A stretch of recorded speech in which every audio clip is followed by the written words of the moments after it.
Je m'appelle Jean-Louis Garjulot, je suis psychothérapeute et psychanalyste à Marseille. Je pratique la psychanalyse et la psychothérapie depuis 2009 en cabinet libéral et je suis dans le domaine de la santé depuis plus de 36-40 ans. Ce qui m'amène à vouloir faire cette vidéo, c'est surtout le fait que je m'étais posé la question de qu'est-ce qui pourrait aider les gens à venir dans les cabinets. Je me disais que peut-être à travers cette vidéo, vous pourriez poser ensuite des questions relatives à qu'est-ce qu'une thérapie, qu'est-ce qu'une psychanalyse, quelles sont les craintes, pourquoi je n'irai pas, et puis moi je suis pas fou après tout, pourquoi j'irai en cabinet, etc., etc.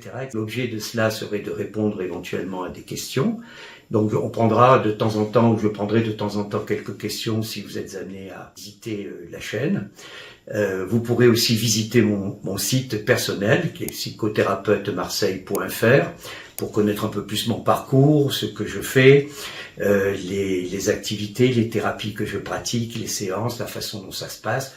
Peut-être une première question. Alors je suis aidé d'Elena pour dans le cadre de cette expérience qui, sur le plan technique, je sais qu'elle est le spécialiste de tout cela. Première question, je pense que beaucoup de monde se pose. Que se passe-t-il vraiment dans une séance de psychanalyse ? En règle générale, ce qu'on essaye de comprendre et de savoir, c'est la raison pour laquelle, ou les raisons pour lesquelles la personne vient nous voir. La première des choses, déjà, c'est d'arriver à voir ensemble ce qui est le plus imminent, le plus important à devoir réfléchir avant d'engager ou de proposer telle ou telle poursuite thérapeutique ou telle façon de travailler en thérapie. Ensuite, ce qui est très important, c'est la capacité d'ouvrir la discussion à travers des questions permettant aux personnes qui viennent de pouvoir parler de tout sujet, sans exclusive, sans se sentir jugé, en toute confidentialité, puisqu'il y a un code de déontologie qui impose et qui nécessite une discrétion absolue. Et l'objet de tout cela, c'est de peut-être apprendre à lever le voile sur des zones qui nous font peur ou dont on n'a peut-être pas conscience. Qu'est-ce que vous entendez par un code de déontologie ? Code de déontologie, c'est ce qui engage un professionnel à garantir une formation, avec aussi l'obligation, de par la psychanalyse, d'avoir fait une psychanalyse et des tranches d'analyse personnelle.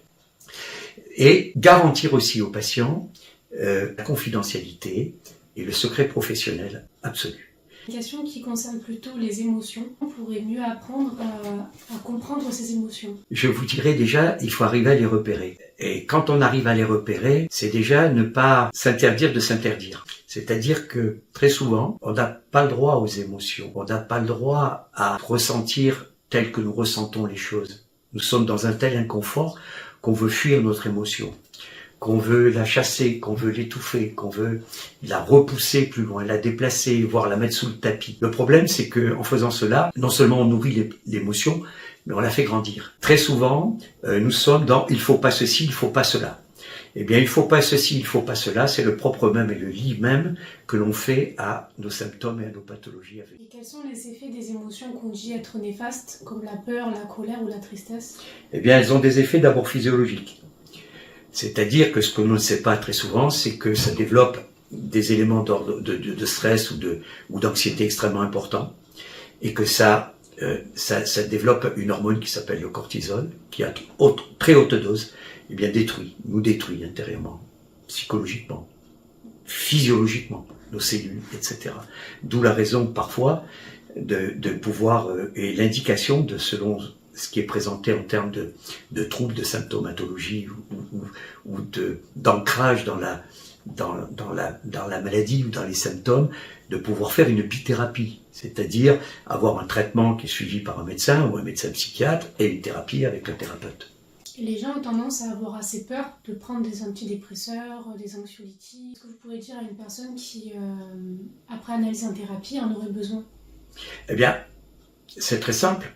En règle générale, les personnes ne veulent pas prendre d'antidépresseurs alors qu'elles sont dépressives et elles demandent au thérapeute de devenir le guérisseur ou celui qui a la baguette magique et que ça va se faire comme cela sans sans implication et sans travail sur soi-même. Alors d'abord, il faut comprendre que quand on est en dépression, depuis plusieurs mois, plusieurs semaines, voire plusieurs années, eh bien, il y a plusieurs sphères de la vie qui sont impactées, sur le plan du travail, sur le plan de projet de vie, sur le plan de la sexualité, sur le plan de notre capacité à être en relation avec les autres. Et on ne s'aperçoit pas que nous sommes sur une planche savonneuse. Et l'on pense qu'avec la force de volonté, c'est-à-dire on va faire du sport, on va sortir, ou on va se distraire, etc., les choses vont passer ainsi. Si c'était le cas, eh bien ça se saurait. Et être complètement contre prendre des médicaments, c'est très souvent le fait que nous ne sommes pas suffisamment avertis sur les dégâts que l'on a quand on ne prend pas de médicaments, quand il nécessite d'être pris. C'est la raison pour laquelle j'indique très souvent à mes patients de consulter un professionnel de santé et voir si ça corrobore les éléments de dépression que l'on a établis dans l'entretien que j'ai eu avec eux. Et très souvent, moi je le conseille, pas parce que je suis pro médicaments, mais je suis pas contre les médicaments. Quand il faut, il faut. Et quand il y a un feu à la maison, eh bien on n'y va pas avec de l'homéopathie ou avec un petit verre d'eau pour éteindre la maison.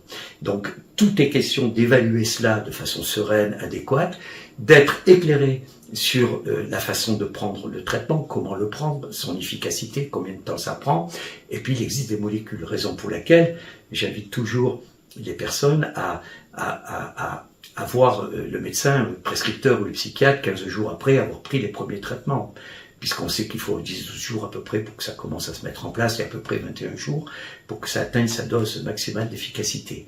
Mais il est important, puisqu'il y a un arsenal médicamenteux qui existe, de travailler avec un professionnel dont c'est la spécialité, afin de réguler. Ça marche pas, c'est trop fort, c'est pas assez fort, etc., etc. Comment est-ce que vous évaluez le rythme de thérapie à suivre pour un patient ? Ça dépend de deux choses. La première, ça dépend de la demande du patient. Si le patient veut s'impliquer ou pas dans sa thérapie. Parce qu'il y a des gens qui viennent et qui sont prescrits par quelqu'un.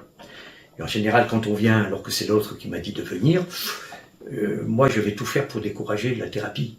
Pas parce que elle n'est pas utile, mais parce que la personne n'est pas prête à vouloir faire la thérapie. Elle vient parce qu'on lui a dit il faut que tu y ailles.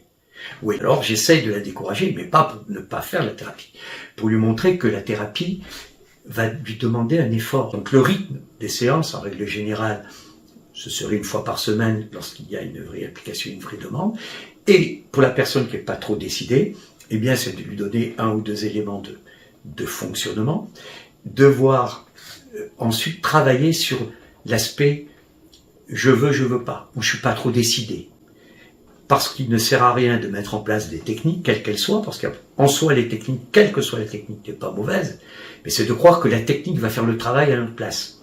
Et très souvent, c'est ce qui biaise les thérapies. Sur les prochaines vidéos, on pourra aborder des sujets tels que l'angoisse, travailler plus sur le collectif, sur le stress, sur peut-être les angoisses au travail, les burn-out, les stress post-traumatiques par exemple. On tirera aussi au sort quelques questions. Merci de votre attention à tous et puis je vous souhaite une bonne continuation.